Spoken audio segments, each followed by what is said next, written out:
नमस्कार साथियों, आप कैसे हैं। साथियों, मैं दिलीप राय जायसवाल स्वागत करता हूं आपके अपने यूट्यूब चैनल। साथियों, जिस वीडियो की आपको तलाश थी वह वीडियो मैं आपके सामने पेश करूंगा। उसको बताने से पहले मैं कुछ यहां पर आपके लिए लेकर आया हूं। जैसा कि आप देख रहे हैं हेडलाइन, क्या आयोग ने पूछे 7 से 8 प्रश्न गलत, क्वेश्चन मार्क। इन प्रश्नों पर विवाद हो सकता है या मामला कोर्ट जाएगा। ये पुरानी परंपरा है कि पीएससी का जो भी पेपर हुआ प्री का, तो अभी अभी तक का जो रिजल्ट है, परिणाम है, उसमें कहीं ना कहीं 2-3 क्वेश्चंस या तो कोर्ट तक जाते हैं या गलत होते हैं, डिलीट कर दिए जाते हैं। तो इस बार का जो 2024 में 23 जून को हुआ, उसमें क्या क्या देखने को मिलता है, किन किन प्रश्नों पर डाउट की स्थिति है, विवाद की स्थिति बन सकती है, या कौन कौन से प्रश्न डिलीट किए जा सकते हैं। आज आयोग की आंसर की आने की संभावना है, तो उस पर जो हमने रिसर्च की है, जो हमने आंसर के प्रूफ, प्रमाण, साक्ष्य जो लेकर आए हैं, वो आपके सामने पेश करेंगे और आपको दिखाएंगे कि इन प्रश्नों में ए ऑप्शंस पर विवाद बन सकता है या दोनों ऑप्शन में से एक को किसी को राइट। अब वो डिपेंड करता है, वह किसके निर्णय पर डिपेंड करता है, आयोग के निर्णय पर डिपेंड करता है। लेकिन हम जरूर चर्चा जरूर करेंगे, और हुआ तो वाकई में वो साक्ष्य नहीं दे पाता आयोग, तो हम साक्ष्य देंगे कि हाँ, ए देखिएगा, यहाँ पर कॉन्फ्लिक्ट हो सकता है, यहाँ पर विवाद हो सकता है। तो आप बने रहिएगा, पूरा वीडियो देखिएगा। वीडियो अच्छा लगे तो लाइक शेयर जरूर कर देना, चलेगा। तो यहाँ पर मैं आगे बढ़ता हूँ और आपको ले चलता हूँ। गलत प्रश्न जो हो या नहीं हो, वो बात का मैटर है, अभी हम समझते हैं पहले थ्योरी क्या है, चलेगा। पहला प्रश्न आपके सामने रहा यहाँ पर, ये इतिहास से संबंधित प्रश्न है और इसमें कहा गया है, किस वेद में सभा और समिति को पृथक संस्थाओं के रूप में घोषित किया गया है। प्रश्न दोनों में, इंग्लिश मीडियम और हिंदी मीडियम दोनों प्रश्न की जो ठीक है भूमिका है वो सही है, आशय एकदम परफेक्ट। बट यहाँ पर ऑप्शन क्या है, ऋग्वेद, सामवेद, अथर्ववेद। ऋग्वेद में सभा समिति दोनों का जिक्र किया गया, मेंशन किया गया है, लेकिन इसमें क्या पूछा, पृथक संस्थाओं के रूप में। बिल्कुल पृथक संस्थाओं के रूप में इसका वर्णन किया है, मेंशन किया गया है। तो ऑप्शन कौन सा, अगर ऐसा कहा जाए तो ऋग्वेद, मोस्ट ऑफ कंडीशंस में मोस्ट ऑफ इंस्टीट्यूशंस या मोस्ट ऑफ साक्ष्य क्या ऋग्वेद को कह रहे हैं। एक साक्ष्य और है जो अथर्ववेद को बताता है, जिसमें अथर्ववेद में जो दिया गया डिटेल या व्याख्या दी गई है या जिक्र किया गया है, तो वो किया गया प्रजापति की 2 कन्या, 2 पुत्रियां। प्रजापति मीन्स होता है, अर्थ होता है ब्रह्मा जी। तो ब्रह्मा जी की 2 पुत्रियां, जिनका नाम क्या है, सभा और समिति, और इनके नाम पर 2 क्या बनाया गया था, 2 पृथक संस्थाएं बनाई गई। पहले पुत्रियों का वर्णन किया है, उनके नाम का जिक्र किया और उनके नाम पर ही 2 संस्थाएं बनाई गई। और ऋग्वेद में डायरेक्ट कहा गया है कि सभा समिति 2 अलग अलग क्या थी, संस्थाएं थी। तो यहाँ पर 2 प्रश्न, 2 उत्तर है। जब 2 उत्तर होते हैं तो कह सकते हैं कि अभी परफेक्ट आपका आंसर कौन सा हो सकता है, इस पर हम निश्चित तौर पर नहीं कह सकते हैं। ये डिपेंड करता है आयोग कौन सा मानता है, लेकिन ये हमने आपको साक्ष्य दे दिए हैं। चलेगा आगे, एक और प्रश्न है, जो कि दूसरा प्रश्न आप देख रहे हैं यहाँ पर, ठीक है। विंध्यन स्कॉटलैंड का दक्षिणी भाग क्या कहलाता है, the southern part of the Vindhyan Scotland is called. There are 4 options, English, Hindi and English. There is no conflict, the 4th medium को देखो, कोई कॉन्फ्लिक्ट नहीं है इस प्रश्न में, दोनों में साफ सुथरा दिख रहा है।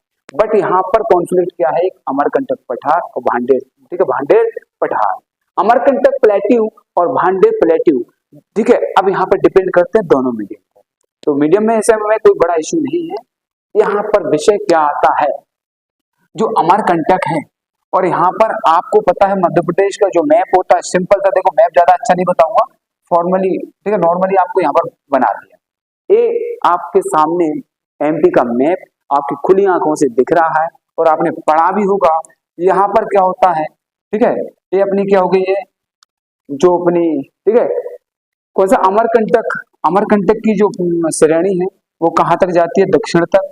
इसी तरह से भांडे, तो इसमें 2 पार्ट, 2 ऑप्शन यहाँ पर बन सकते हैं। एक तो अपना भांडेर और दूसरा अमरकंटक। तो इसलिए यहाँ पर क्लेरिफाई करना संभव नहीं है कि किसको लगाया जाए। मोस्ट ऑफ कंडीशन में अमरकंटक हो सकता है, लेकिन अभी पूर्णता या प्रमाण के साथ नहीं कह सकता कोई भी कि आंसर कौन सा है। ये हो गया। नेक्स्ट चलते हैं आगे की तरफ। अगला प्रश्न क्या कहता है उससे चर्चा करते हैं, और आप वीडियो को फटाफट शेयर जरूर कर देना। तो देखिए यहाँ पर बात करते हैं, एक प्रश्न है, निम्नलिखित पर्वत चोटियों को उनकी ऊंचाई के आधार पर अवरोही क्रम। अवरोही क्रम का मीनिंग होता है घटता हुआ क्रम, घटता क्रम। घटता क्रम दर्शाता है कि पहले इसकी ऊंचाई ज्यादा हो, फिर उसके बाद उसके बाद उसके बाद, जिस तरह से 10 से 1 तक आना हो तो 10, 9, 8, 7, ये होता है घटता क्रम। और इंग्लिश मीडियम की ओर चलते हैं तो यहाँ पर कहा गया है, arrange the following mountain peaks is ascending order according to their height. उसकी ऊंचाई के अनुसार इसको बढ़ते क्रम में लिखना है। 1 2 3 4 5 6 7, मतलब ऊंचाई के बढ़ते क्रम में जाना है, और यहाँ पर ऊंचाई के घटते क्रम डिसेंडिंग ऑर्डर को दर्शाता है। तो ये दो स्थिति है। अगर हिंदी मीडियम को देखा जाए तो कौन सा क्वेश्चन सही हो सकता है? पहले वाला क्वेश्चन, क्योंकि सबकी अलग अलग हाइट है, ठीक है। तो ये हाइट अभी मैं नहीं बताऊंगा, ठीक है, चलेगा। और इसी प्रकार से इसमें बात करें तो आपका कौन सा आंसर होगा? आपका डी ऑप्शन होगा। कौन सा? डी ऑप्शन आपका सही होगा, क्योंकि इसमें असेंडिंग ऑर्डर बोला है, और इसमें कौन सा? अवरोही क्रम, घटता क्रम, डिसेंडिंग ऑर्डर बोला है। तो देखिएगा यहाँ पर ये तो 100% श्योर है कि या तो प्रश्न क्योंकि डिलीट होगा, डिलीट ही होगा, क्योंकि कौन सा मीडियम को सही माने। लेकिन आपका जो एडमिट कार्ड है, प्रवेश पत्र, उसमें स्पष्ट लिखा है, और स्पष्ट क्या लिखा है? स्पष्ट ये लिखा है कि हिंदी भाषा मानक मानी चाहिए। तो चलिएगा आगे चलता हूं, आपको कुछ साक्ष्य और आपके सामने पेश करूंगा जो कि आपके लिए इंपॉर्टेंट रहे। यहाँ पर बात करते हैं, ठीक है, कुरेंटली यहाँ पर है, इसको करेंटली भी पढ़ सकते हैं हम, और कुरेंटली भी पढ़ सकते हैं। हिंदी और इंग्लिश का, ठीक है, प्रोनाउंसिएशन, उच्चारण का अपना अपना अलग अलग माध्यम या अपना अपना तरीका होता है।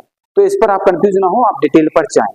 तो चलिएगा, सबसे पहले क्या करते हैं, कुछ जगह पर इसको सर्च इंजन दिखा रहा है और कहीं कहीं पर ये ब्लॉग भी दिखा रहा है। उसके हम, ठीक है, इसको डिफाइन करेंगे किस तरह से सर्च इंजन हो सकता है, किस तरह से ब्लॉग हो सकता है।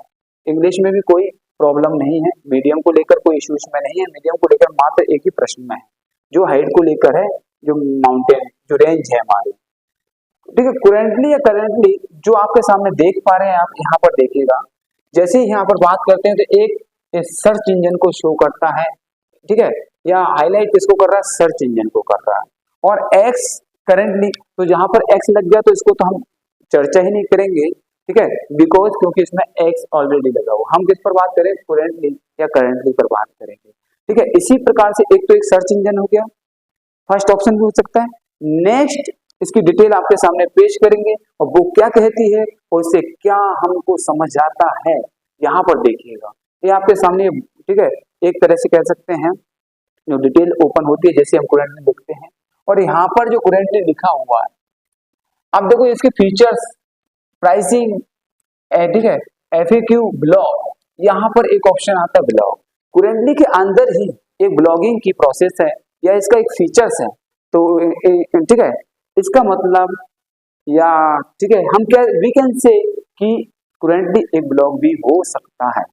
ऐसा प्रमाण यहाँ से हम इसको आइडेंटिफाई कर पा रहे हैं। तो इसके भी दो आंसर हैं। ज्यादातर केसेस में कुरेंटली हो सकता है, क्योंकि सर्च इंजन का काम कर रहा है, और ब्लॉग इसलिए इसका फीचर्स है, इसके अंदर है ब्लॉग, तो इसलिए ब्लॉग की स्थिति बन सकती है।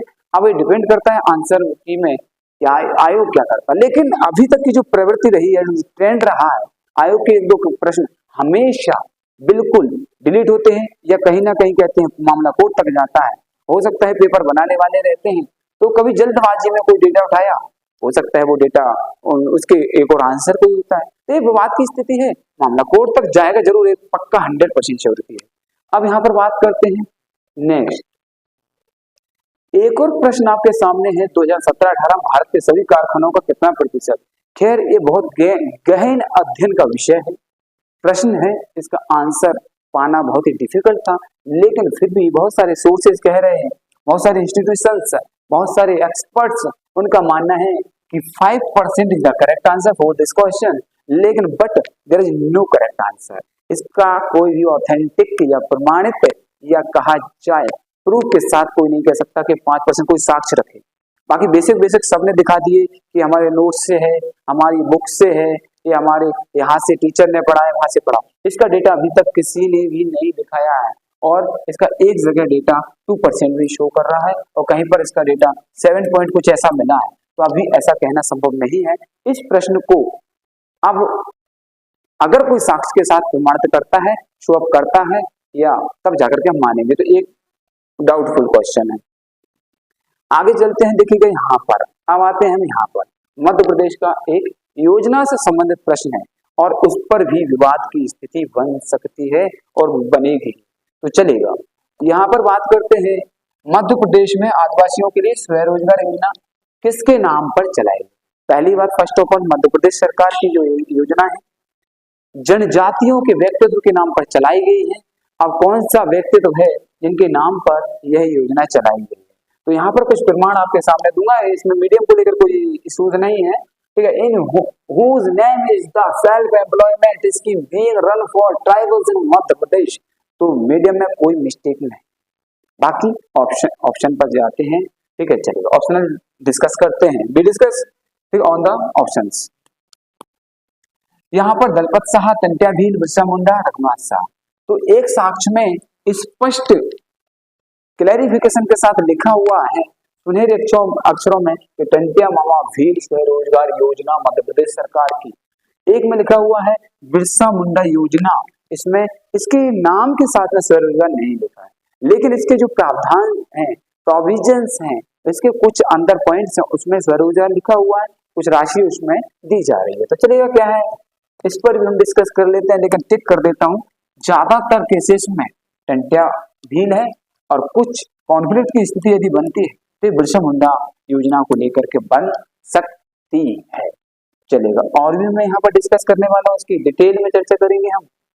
यहाँ पर आप देखिएगा, ये साक्ष्य हमने हमारी टीम ने, हमारे सर वगैरह जो भी एक्सपर्ट हैं उन्होंने यहाँ पर कलेक्ट किए हैं। तो ये लिखा पहले, जो विभाग का नाम मध्य प्रदेश आदिवासी वित्त विकास निगम की जो विभाग है, डिपार्टमेंट है, वहां से डिटेल इंफॉर्मेशन हमने कलेक्ट की है और वो आपके सामने हम प्रमाणित कर रहे हैं।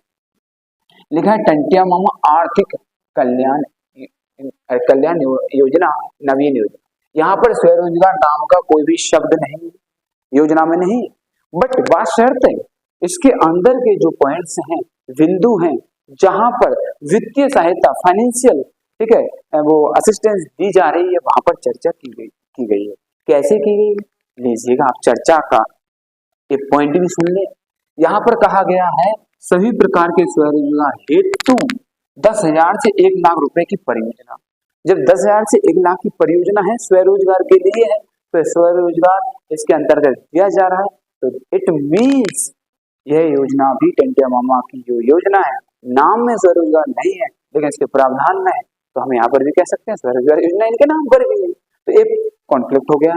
चलेगा, अब चलते हैं किस पर, बिरसा मुंडा। भगवान बिरसा मुंडा जी के नाम पर भी यहाँ पर आपको देखने को मिलेगी। देखो स्पष्ट लिखा है, बिल्कुल आप आंखें फाड़ के देखेंगे स्पष्ट दिख जाएगा, और आयोग भी आंखें फाड़ के देखेगा तो स्पष्ट दिख जाएगा। इसमें तो देखिएगा यहाँ पर ये लिखा हुआ भगवान बिरसा मुंडा स्वरोजगार योजना नवीन योजना, जो साक्ष्य दे पा रहे हैं हम। और योजना का नाम क्या, भगवान बिरसा मुंडा स्वरोजगार योजना नवीन योजना है। तो इसी के आधार पर हमने जो डेटा पेश किया है, ये 2 आंसर बनने की स्थिति है। मामला कोड भी जा सकता है प्रीवियस ईयर्स की तरह, वर्षों की तरह। चलेगा, आगे चलते हैं। एक और यहाँ पर प्रश्न है, लास्ट प्रश्न है। लास्ट प्रश्न है, इस पर काफी मेहनत की, बहुत सारी बुक्स में देखा, नोट्स देखे, बहुत सारे इंस्टीट्यूशन के वीडियोज देखे, बहुत सारे टीचर्स के पढ़ाए हुए नोट्स देखे, वहां पर कहीं पर भी मुझे नहीं दिखा कि भिम्मा जनजाति के लोग मध्य प्रदेश के किन जिलों में निवास करते हैं। तो जो चलेगा, ये हमारे लिए कहीं पर नहीं मिला। फिर जाकर के हमने न्यूज पर गए, वहां पर देखा ढिंडोरी जिले की न्यूज थी, और ढिंडोरी जिले के जो डीएम के साथ जो न्यूज दी गई है, मैं बताता हूँ क्या लिखा है, तो उसके आधार पर आप मान सकते हैं। काफी मेहनत के बाद, सर्च करने के बाद ये मिला है। ये लिखा ढिंडोरी नई दुनिया प्रतिनिधि, लिखा है नई दुनिया नई दुनिया नई दुनिया, नई दुनिया को मानते हैं, चलिएगा इसको नहीं। इसके अंतर्गत लिखा कैबिनेट मंत्री प्रकाश धुर्वे ने आदिम जाति कल्याण। आदिम जाति कल्याण विभाग किसका है आप जानते हैं? जनजाति का एक विभाग है, डिपार्टमेंट है, जहाँ पर जनजाति से संबंधित प्रावधान से या योजनाएं बनती है। एक सचिव अशोक साहा ने फिर भिम्मा जनजाति के, स्पष्ट यहाँ लिखा हुआ है, भिम्मा जनजाति के लोगों से चर्चा की और जाति के लोगों को शासन की योजनाओं के बारे में जानकारी देकर स्वयं का रोजगार स्थापित करने के लिए तो इससे कह सकते हैं कि जो ढिंडोरी भिम्मा जनजाति से संबंधित है, भिम्मा जनजाति का मूल निवास ठीक है, रहवासी इलाका या क्षेत्र या इसका जो निवास स्थान है वो कौन सा होगा? अपना ऑप्शन कौन सा होगा? यहाँ पर आपको बताने जा रहा हूँ। ये ऑप्शन एक ही ऑप्शन है, इसमें कोई भी कॉन्फ्लिक्ट नहीं है, कोई विवाद नहीं है और न मामला कोर्ट का है। ये बिल्कुल प्रमाण के साथ ये हमारा मामला जाता है मंडला और ढिंडोरी, क्योंकि मंडला का हमारे लिए साक्ष्य नहीं मिला, लेकिन ढिंडोरी देखा है, वही आसपास के जिले हैं। तो वीकेंड से जो जनजाति है वो कहाँ की है? ढिंडोरी और मंडला की है। तो साथियों, ये अभी तक हमने जिन प्रश्नों पर आपको साक्ष्य दिए हैं, तो ये अभी तक के केसेस में जो हमने कुछ ठीक है वेबसाइट्स का सहारा लिया है, कुछ बुक्स का लिया है, कुछ हमने पब्लिकेशंस का लिया है, कुछ एक्सपर्ट्स का लिया है, इस तरह से हमने साक्ष्य जुटाए हैं। और साथियों, जल्द से जल्द आज आयोग की वेबसाइट पर आपको आंसर की देखने को मिल सकती है, आप देखिएगा। अगर आपके एक दो नंबर कम ज्यादा हो रहे हैं, आप कट ऑफ की ठीक है उसमें लिस्ट में आ रहे हैं, तो मेंस की तैयारी शुरू कर दें। और सिविल सेवा की तैयारी एक ऐसी तैयारी होती है, अगर आप 4, 5, 10 नंबर भी कम ज्यादा हो रहे हैं तब भी आपको तो कंटिन्यू तैयारी करना है, आपकी तैयारी आपको काम आएगी। इसी के साथ वीडियो को ज्यादा से ज्यादा लाइक शेयर, चैनल को सब्सक्राइब जरूर करें। अगला वीडियो जल्द से जल्द हम लेकर आने वाले हैं कि कौन कौन से वो प्रश्न पर मामला कोर्ट जाएगा और आयोग के साथ और कोर्ट के साथ कौन कौन से विवाद होंगे। जय हिंद, जय भारत, भारत माता की जय।